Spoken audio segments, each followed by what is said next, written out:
మా నాన్న బలిపుట్టేవాడు అసలు. మా నాన్న పుట్టినప్పుడు అమ్మ వచ్చేసేసి అడ్డం పడేది. ఏది పిల్లల్ని అడ్డపడతావు అని. ఒక్కోసారి మా అమ్మ కొట్టేది. అమ్మ కొట్టేటప్పుడు అక్క వచ్చి అడ్డం పడేది. నాన్న కొడితే అమ్మ అడ్డం వస్తుంది, అమ్మ కొడితే నాన్న అడ్డం వస్తాడు. దేవుడు కొడితే ఎవరు అడ్డం వస్తారు? ఎవరైనా వస్తారన్నా? దేవుడు కొడితే నా జీవితంలో దేవుడు కొట్టాడు, ఎవరు అడ్డం రాలా. ఎంతవరకు అంటే నెత్తి ముఖంలో నిద్ర లేకుండా అడుగుతో మాట తల్లాడి తినాలంటే దేవుడు కొడితే అంటుంటుంది. మరి అలాంటప్పుడు ఏం చేయాలి? ఏ దేవుడు కొట్టాడో ఆ దేవుడికి మొరపెట్టేవారు కావాలి. నన్ను కొడుతుంటే దేవుడికి మొరపెట్టాలనే ఆలోచన నాకు లేదు. ఒక ఆయన నా జీవితంలోకి వచ్చాడు, ఆయన మొరపెట్టాడు, నేను విడిపించమంటా. ఆమేన్, హల్లెలూయా. ఇక్కడ దావీదుని చాలా మంది తరుగుతున్నారు, లోకలు శోధిస్తూ ఉన్నది, సాతాను తరుగుతూ ఉన్నది, కడుపులు పుట్టిన బిడ్డలు తరుగుతూ ఉన్నారు, కట్టుకున్న భార్య యొక్క తండ్రి అయినటువంటి సౌలు గారు తరుగుతున్నారు. కానీ దేవుడు కాపాడుతూ ఉన్నాడు. ఒక దినాన దేవుడు తరిగాడు, ఎవరు కాపాడా? హల్లెలూయా. మీతో నేను చెప్పింది మొదటి వచ్చిన చదువు అమ్మా. సరళ, దేవా దేవుడు విడిపించడానికి త్వరగా రమ్మంటున్నాడు. ఎవరు? సాతానుడు, మనుషులు, కడుపున పుట్టిన బిడ్డలు, అత్తమామలు, తల్లిదండ్రులు కూడా తరుగుతూ ఉంటే దేవుడిని ఆశ్రయించాడు, దేవుని యొక్క భక్తుడయ్యాడు, దేవుని హృదయానుసారుడయ్యాడు. ఓకే, మంచిది. ఒక్కొక్కసారి దేవుడే కోపంతో తరుగుతూ ఉంటాడు. మీకు ఒక్కొక్క సందర్భాన్ని మీ ముందు పెడతాను, జాగ్రత్తగా అర్థం చేసుకోండి మాటలు. సంఖ్యాకాండంలోనికి వెళ్ళండి. సరళ 16వ అధ్యాయము 46, 47 వచనాలు చదవండి. అప్పుడు మోషే, నీవు ధూపార్తిని తీసుకుని బలిపీఠపు నిప్పులతో నింపి ధూపము వేసి వేగముగా సమాజము నొద్దకు వెళ్ళి వారి నిమిత్తము ప్రాయశ్చిత్తము చేయము. కోపము యెహోవా సన్నిధి నుండి బయలుదేరును, తెగులు మొదలుపెట్టునని అహరోనుతో చెప్పగా, మోషే చెప్పినట్లు అహరోను వాటిని తీసుకొని సమాజ మధ్యకు పరిగెత్తుకుని పోయినప్పుడు తెగులు జనులలో మొదలుపెట్టి ఉండెను. కాగా అతడు ధూపం వేసి ఆ జనుల నిమిత్తము ప్రాయశ్చిత్తము చేశాడు. అతడు చచ్చిన వారికి బ్రతికిన వారికి మధ్యను నిలువబడగా తెగులు ఆగెను. నేను కూడా మళ్ళా చూద్దాం, ఒకసారి అర్థం చేసుకోండి. అప్పుడు మోషే, వినండి, మోషే అంటున్నాడు వాళ్ళ అన్నయ్య అహరోనుతో, నీవు ధూపార్తిని తీసుకొని బలిపీఠం దగ్గర ఉన్న నిప్పులతో ధూపార్తిని నింపి ధూపము వేసి వేగముగా సమాజమునందుకు వెళ్ళన్నా, వాళ్ళ నిమిత్తము నువ్వు ప్రాయశ్చిత్తము చేయకపోతే వాళ్ళందరూ చచ్చిపోతున్నారు, పరిగెత్తన్నా, ఏం నడుస్తున్నావు, పరిగెత్తన్నా అంటున్నాడు. అప్పటికే ఎంతమంది చచ్చిపోయారమ్మా? ఆ తెగులు 14,700 మంది చచ్చిపోయారంట. ఎంతమంది అమ్మా? ఒక్కళ్ళు కాదు, ఇద్దరు కాదు, ఊరు కాదు, 14,700 మంది టక్ టక్ టక్ టక్ టక్ పక్క నుంచి తెగులు దూసుకొస్తుంటే పడిపోతున్నారంటే. కరోనా కంటే భయంకరమైన తెగులు. దేవుడు కోపం ఇలా ఉంటుంది. అప్పుడు ఆ కోపాన్ని ఆపేవారు కావాలి. జనము నశించిపోతున్నారు, తెగులు వచ్చేస్తున్నది, కరువు వచ్చేస్తా ఉన్నది, భయంకరమైన శ్రమలు, దేవుని ఉగ్రత బయలుదేరి తగ్గించి వేస్తా ఉన్నదండి. అప్పుడు మోషే లేచి అంటున్నాడు, అన్నా లేచి పరిగెత్తన్నా, ఆ ధూపాన్ని తీసుకో, బలిపీఠం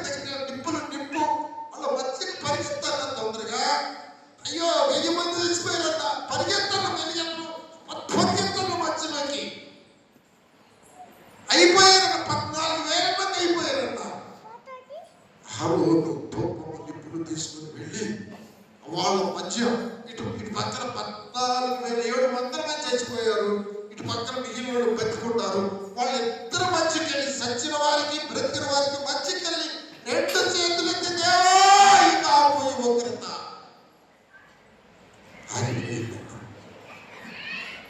ఆగిపోయింది. నేను మీతో చెప్పింది ఏంటంటే, మనుషుల ద్వారా శోధన వస్తే దేవుడు కాపాడతాడు, సైతం ద్వారా శోధన వస్తే దేవుడు కాపాడతాడు, పాపము లోకము ద్వారా శోధన వస్తే దేవుడు కాపాడతాడు. దేవుడి ద్వారా కోపం వస్తే ఎవరు కాపాడతారు చెప్పండి, చెప్పండి ఎవరు? ఇప్పుడు ఎవరు కాపాడారు? ఎవరు కాపాడారు? ఇప్పుడు ఇక్కడ మోషే అహరోనులు కాపాడారు. కళ్ళ ముందు పిల్లలు చచ్చిపోతున్నారు.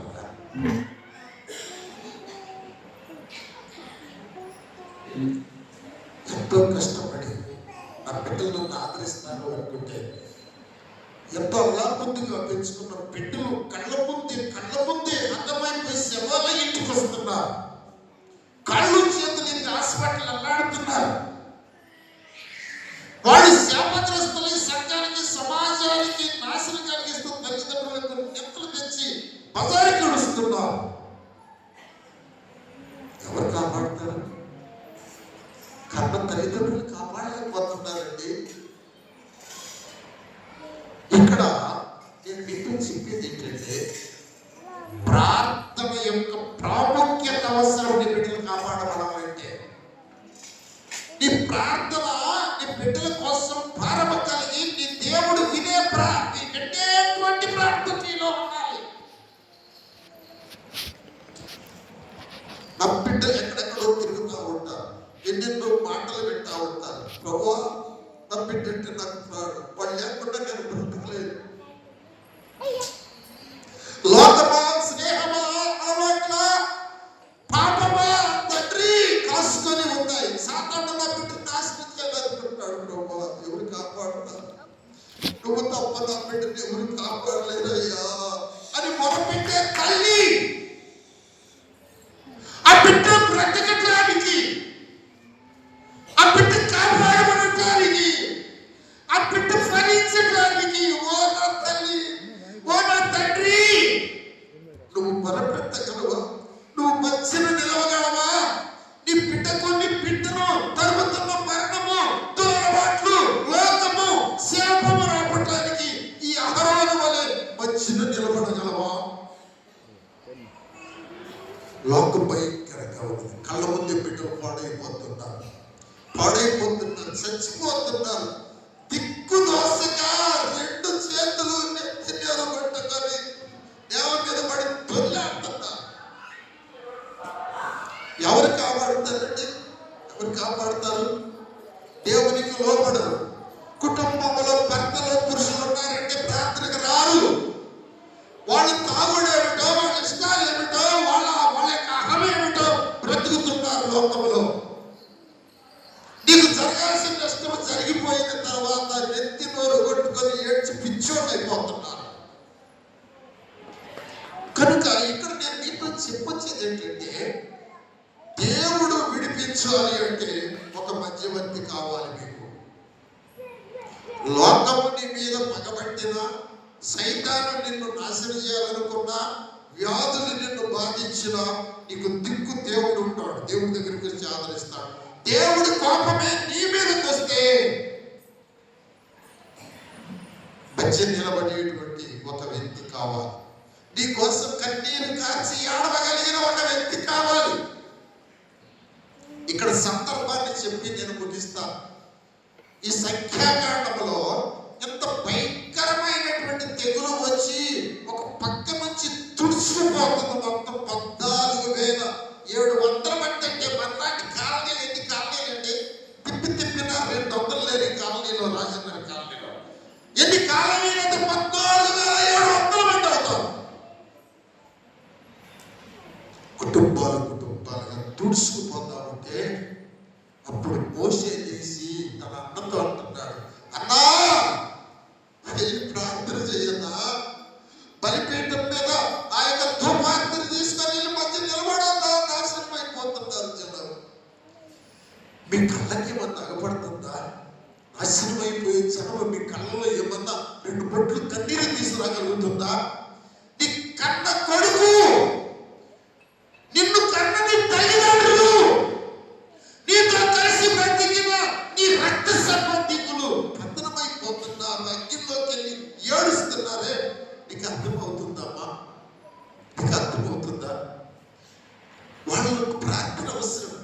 వాళ్ళు వెళ్ళి ఒకవేళ పాతాళంలో కూర్చొని, అమ్మా నువ్వు ప్రార్థనకి వస్తున్నావు కదే, మేము నరకంలో ఏడుస్తున్నాము, మా గురించి ప్రార్థన చేసావా, నువ్వు నమ్మిన దేవుడికి చెప్పావా అంటే చెప్పగలిగిన ఆన్సర్ మీ దగ్గర ఉందా? నేను చేసేనమ్మా, అసలు చేసే అర్హత నీకుందా? నాకు ప్రార్థన చేసే అర్హత ఉంది, నేను ప్రార్థన చేస్తే నా దేవుడు ఆలకించి కార్యం చేస్తాడు అనే నమ్మకం నీకుందా? మోషే అహరోనులకు ఉన్నాయి. అయితే ఇక్కడ ఏం జరిగిందంటే ఈ సంఖ్యాకాండ 16వ అధ్యాయంలో ఇక్కడ చూడండి, మొదటి వచనం దగ్గర నుంచి కొన్ని మాటలను చదువుతాను, వినండి జాగ్రత్తగా. లేవీకి మనమడను, కహాతుకి మనమడను, ఇస్కారు కుమారుడు కోరహు, రూబేనీయులలో ఏలీము కుమారులైన దాతాను, అబీరాములను, పెలేతు కుమారులైన యోనును యోచించుకొని ఇజ్రాయేల్లో పేరు పొందిన సభికులను, సమాజ ప్రధానులైన 250 మందిని మోషేకు ఎదురుగా లేచి మోషే అహరోనులకు విరోధముగా పోగుపడ్డారు. ఇక్కడ జాగ్రత్తగా గమనించాలి. దేవుడు కొందరిని ఎన్నుకున్నాడు. మోషేని ఎన్నుకున్నాడండి. ఎక్కడో ఇజ్రాయేలు బానిసలుగా నశించిపోయి అల్లాడిపోతుంటే వినండి, ఆ గొర్రెలు కాసుకునేటువంటి మోషే దగ్గరికి వచ్చి, మోషే మోషే నా జన్మ అల్లాడిపోతున్నారయ్యా, వాళ్ళని పాలుతీరు ప్రవహించి కానానికి నడిపించడానికి వీళ్ళంటే నా వల్ల కాదు బాబు, అక్కడ ఫరో ఉంటాడు అన్నాడు, చంపుతాడు. ఫరో ఏం పట్టుకోడయ్యా, వాడికి నిన్ను దేవుడిగా చేస్తాను, ఇదిగో నీ కర్ర, నేను మావించిన కర్ర కింద పడేయన్నాడు. ఆ కర్ర కింద పడేసాడు. ఏమైందో చూడాలి, బాగుమైంది. ఇప్పుడు పట్టుకో అన్నాడు. పట్టుకుంటే కర్ర అయింది. ఆ కర్ర ఇప్పుడు నేను ఇచ్చిన కర్ర, నీ మామ ఇచ్చిన కర్ర కాదు. ఈ కర్ర తీసుకొని వెళ్ళు, ఈ కర్రతో సముద్రాలు జీవిస్తావు, ఈ కర్రతో అద్భుతాలు చేస్తావు, ఈ కర్ర నీకు చేయిస్తుంది. హల్లెలూయా, హల్లెలూయా. మంచి పాట పాడుతా, పాట పాడుతుంటే భలే సంతోషం వేస్తుంది. మంచి కాపరి నా కాపరి, మంచిగా కాల చోట్ల నన్ను చాలా అద్భుతంగా ఉన్న పాట అంటే నాకు చల్లగా ఏసీలో ఉండి కూలికి తగినట్టుగా ఉంది, అట్లా అనిపించింది అనమాట. నా కాపరి మంచి కాపరి. నేను నాశనం అయిపోతామంటే నన్ను వదిలిపెట్టే కాపరి కాదు. ఎంతో మందిని బంధువులాడు, ఇజ్రాయేల్ ఎందుకు వెళ్తావా, అమ్మ నువ్వు వెళ్తావా, అయ్యా నువ్వు వెళ్తావా, నా బిడ్డలు నాశనం అయిపోతున్నారు, ఎల్లంటయ్యా చెప్పండి అయినా పక్షం కానీ బతికిలాడి కొందరిని ఎన్నుకున్నాడు. అలాగా మోషేను ఎన్నుకుంటే నేను మంతోడే, నేను వెళ్ళనన్నాడండి. నాకు మాట్లాడటం కుదరదు, నేను వెళ్ళనన్నాడండి. హల్లెలూయా అంటారా? ఇంత జీవం అంటున్నారు ఇప్పుడు మీరు. టిఫిన్ చేసేది బాగానే వల్ల మళ్ళీ ఇంకొకసారి అనండి, కొంచెం శక్తి, ఇంకొంచెం ఉద్యోగం కరెక్ట్.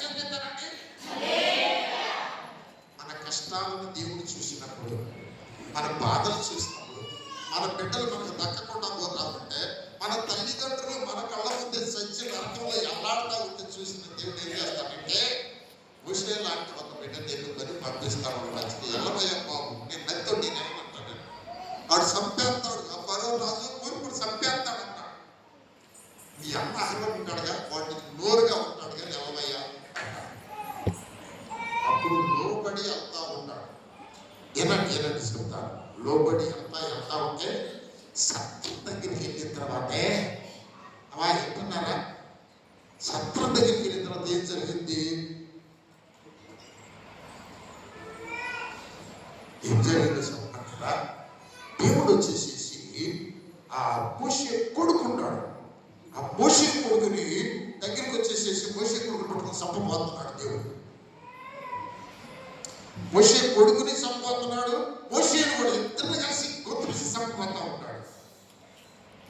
సిప్పోరా మోషే భార్య ఉంది, ఆ బిడ్డని కన్నా తల్లి ఉంది. ఏనాటి దేవుడా దేవుడా దేవుడా, ఏంటి నువ్వు ఆ ఇజ్రాయేల్ దగ్గరికి నడిపించమన్నావు, మా ఆయన్ని చంపుతున్నావు, కొడుకును చంపుతున్నావు అంటే దేవుడు ఊరు చూశాడు సిప్పోరా వైపు.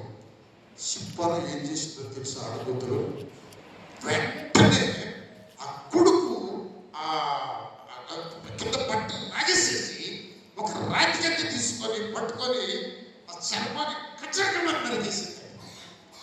ఆ బుక్క తీసి మోసే పాఠాలు ఎందుకు పడేసింది, అయ్యా ఇప్పుడు నీ రక్తం నిబంధన, ఆ చక్కని మాట్లాడదు టైం లేదు కానీ, అయ్యా ఇదిగో నీ రక్త నిబంధన కుమారుడు ఇప్పుడు అని చెప్తే అప్పుడు దేవుడు చూసి ఇట్లా వెళ్ళిపోతాడు. ఎందుకయ్యా అంటే మోషే కుమారుడిని సున్నతి చేయబోతే ఈ మిథ్యానీయురాలైనటువంటి సిప్పోరా, ఏ దేవుడు నువ్వే మనిషివి, అదే బాబు సున్నతి ఏంటి, కొయ్యిటి ఏంటి, అసలు నేను ఒప్పుకోనండి. ఇప్పుడు అర్థమైంది, కొడుకును చంపుతుంటే భర్తను చంపుతుంటే ఇప్పుడు అర్థమయ్యి, అయ్యా తప్పు చేశాను, అయ్యా లోపడుతున్నాయి. ఆమె సున్నతి చేసి, ఒక స్త్రీ తన బిడ్డకు సున్నతి చేసి భర్త పాదాల మీద పడేసి నా రక్త సంబంధమైన భర్త అయ్యావయ్యా. ఇప్పుడు మనం అందరం దేవుని కుటుంబీకురావు. మీతో నీకు చెప్తాను, నువ్వు ప్రార్థనకు వస్తున్నావు, నీ బిడ్డేడి, నువ్వు ప్రార్థనకు వస్తున్నావు, నీ భర్తేడి, వాళ్ళ గురించి ఏమన్నా భారం ఉందా నీకు? వాళ్ళ దేవుడు కొడతాడు, వాళ్ళ ఇష్టం బతుకుతున్నారు, అయ్యో వాళ్ళ దగ్గరికి వెళ్ళి ప్రార్థనకి రండి అని బిడ్డకి చెప్పేటువంటి ఆశ ఉందా నీకు? ప్రార్థన ఆవశ్యకత యొక్క అవసరత ఎంతో ఈ సమయాల్లో ఉంది. దేవుడి ఉగ్రత మన కుటుంబాల మీదకి దిగుతుంది, మనుషులు కాదు, సాతాను కాదు, దేవుడి ఉగ్రతే దిగుతుంది. నన్ను విమోచించు అని నువ్వు అనే అర్హతను కోల్పోయావు. ఎందుకంటే దేవుని భారం నీకు అర్థమవుట్లా. అసలు ప్రార్థన ఏంటో తెలుసండి, చెప్పండి. ప్రార్థన ఏంటి? దేవుడితో మాట్లాడతాను మీరు అంటారు అని కూడా నాకు తెలుసు. ప్రార్థన అంటే ఏంటో తెలుసా? జాగ్రత్తగా వినండి. దేవుడి యొక్క భారంలో మనం పాలిభాగస్తులుగా ఉన్న ప్రార్థన ఏంటి? దేవుడి భారం. నా బిడ్డల్లో ఉన్న నా ఆత్మను సాతానుడు మాయ చేసి మోసం చేసి వాడింటికి తీసుకెళ్ళి నా ఆత్మను కాల్చేస్తున్నా. నీకేమన్నా కొంచెము భారం ఉంటే, నా భారం ఉంటే, నా బిడ్డ నువ్వు వాళ్ళ కోసం ప్రార్థన చేయి, నా ఆత్మ నీలోనికి వస్తుంది, నా దూతల్ని పక్షంగా వస్తారు, వాళ్ళని నేను రక్షిస్తాను, మన పెట్టు ఉత్తరం ఇస్తాను. ప్రార్థన అంటే దేవుడి భారాన్ని పంచుకోవటం. లోకములో సైతాను చెప్పిన ప్రకారం బ్రతికేమండి. దేవుడి దగ్గరికి వచ్చిన తర్వాత దేవుడు కన్నీరు చూస్తామంటే నాకు భారం వచ్చింది. ఆయన యెరూషలేము దగ్గరికి వచ్చి ఏడుస్తా ఉంటాడు. యెరూషలేమా యెరూషలేమా, ఈ నీ దినమంతైనా ఈ సమాధాన సంబంధమైన సంగతులు తెలుసుకుంటే నీకు ఎంతో శత్రువులు వచ్చి నీ చుట్టూ కట్టు కట్టి నీ పిల్లలను నరికి ముక్కలు చేసి వాళ్ళ రక్తముతో ఇదంతా తడుపుతూ ఉన్న రోజు అప్పుడు నువ్వు తెలుసుకుంటావు, అప్పుడు ఏడుస్తావు. నీ పిల్లలు తిరిగి వస్తారా? లోపడకుండా ఇష్టానుసారంగా బ్రతికి భారము లేకుండా, నీ భర్తను పట్టించుకోకుండా, నీ బిడ్డను పట్టించుకోకుండా, లోకంలో బ్రతుకుతున్నటువంటి నీ తల్లిదండ్రుల బ్రతికి పట్టించుకోకుండా, దేవుని భారం లేకుండా ప్రార్థన కొత్తనాను బల్లారథంలో పాల్గొస్తున్నాను. ఏ సుఖం? నీ భర్త రక్షించబడలేదే, తాగుబోతే భయంకరంగా నాశనం అయిపోతున్నాడే, కళ్ళ ముందే నువ్వు కన్న బిడ్డలు భద్రమైపోతున్నారే, నీ కళ్ళు నీళ్ళేమైపోయినాయి. రక్షించవలసినటువంటి దేవుడు రక్షించడానికి ఆయన పాదాల దగ్గరికి వెళ్ళి ఏడవగలిగినటువంటి భారమని కొనదండి. ఇక్కడ కొంతమంది బిడ్డలు లేని తల్లులు నేను ఎరుగుదును, వాళ్ళు ఏడ్చిన ఏడుపును నేను ఎరుగుదును, వారు పడ్డ తపన, వారు అనుభవించిన ఆవేదన నేను ఎరుగుదును. మీకు ఆ భారం ఎందుకు చెప్తున్నట్టు మాటలండి?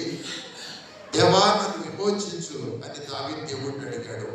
దేవుడే నీ కుటుంబాన్ని శిక్షిస్తున్నాడు, నీ పిల్లల్ని శిక్షిస్తున్నాడు, నీ తల్లిదండ్రులను శిక్షిస్తున్నాడు, నీకు దరిద్రం వస్తుంది, నీకు రోగాలు వస్తున్నాయి, నీ కళ్ళబుట్టి నీళ్లు నాకు ఎందుకు నిండిపోయిందియా? కొద్దిసేపు దేవుడు బాధలు పట్టుకుని ఏడవేంటండి? నీ నోరు మొగ్గిపోయిందా?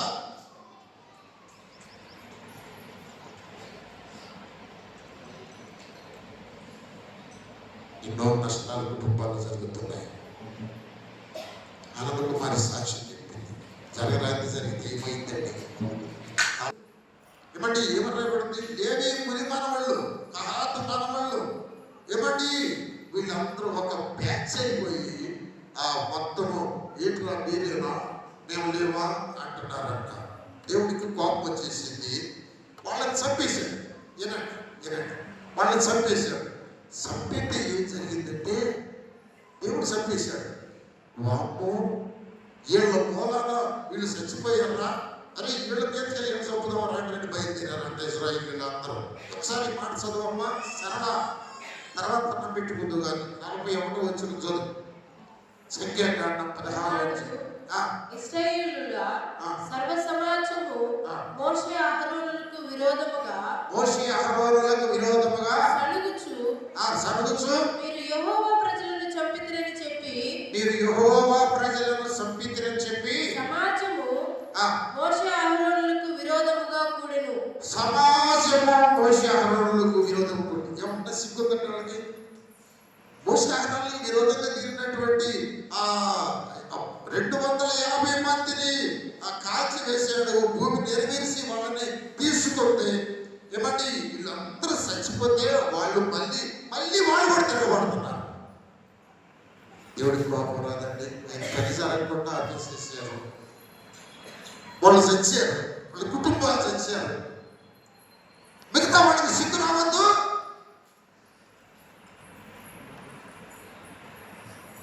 జరుగుతుంది ఏంటంటే దేవుడు శిక్షిస్తున్నాడు, లేదా వాళ్ళు సిగ్గురాట్లా భయం లేకుండా పోతుంది, ఇంకా తిరగబడుతున్నారంట.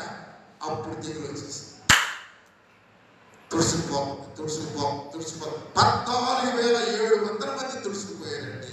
అప్పుడు మళ్ళీ వీళ్ళే లేకపోవాల్సి వచ్చింది. పోషాహారంలో ప్రభా ఆయన అయిపోతుంది, మొత్తం పూర్తి అయిపోతుంది. వెంటనే అన్నో దుర్భాగ్యం తీసుకుని వెళ్ళు. ఆ సత్యుల వారికి బ్రతికిన వారికి మధ్య నిలబడి చేతులెత్తి ప్రభువాని ఉగ్రత ఆపు అంటే అక్కడ ఆగిపోయిందంట ఉగ్రత. మిగతా వాళ్ళు బ్రతికారు. దేవుని ఉగ్రత దహించి వేస్తుంది, కుటుంబాలను పెట్టిన నాశనం చేస్తుంది. మధ్యలో నిలబడగలవా నువ్వు? మీరు రాజులైన యాజక సమూహం, పరిశుద్ధ యాజకులు మీరు, సజీవమైన రాళ్ళు మీరు. కొంచెము భయముతో, కొంచెము భక్తితో, కొంచెము భారముతో ప్రార్థన చేయండి, దేవుడు అద్భుతం చేస్తాడు. నిన్నటి దినమున మన రవి ఫ్రెండ్ అండి, అతని పేరు ఆది. అతని భార్యని బిడ్డలను కూడా తీసుకొని వచ్చి, అంటే నేను ఏదో అతిశయంగా గొప్ప చేయాలని కాదు కానండి, మన దేవుడు తెలియదు అతనికి. బొడ్డు ఆది అంట ఆయన పేరు, ఆయన భార్య పేరు బొడ్డు బుజ్జి. వాళ్ళు మ్యారేజ్ చేసుకున్న రోజు అంటారు. నిన్న నాకు బట్టలు, మా మిస్సెస్కి బట్టలు తీసుకొచ్చి సంఘానికి పలహారం తీసుకొచ్చి పెట్టారండి. అయ్యగారు 130 ప్యాకెట్లు సరిపోతాయా? చాలా మంది మళ్ళా తెస్తానయ్యా. రాత్రి 7:30-8 గంటలకు వాళ్ళు వచ్చి నాకు బట్టలు పెట్టి ఆ పలహారం ఇచ్చి వాళ్ళు ప్రార్థన చేయించుకొని వెళ్ళారండి. దేవుడంటే వాళ్ళకి తెలియదు. దేవుని సాకుడు ప్రార్థన చేస్తే నేను, నా భార్య, నా కుటుంబం బాగుంటుందనే ఒక నమ్మకం వాళ్ళకు ఉంది.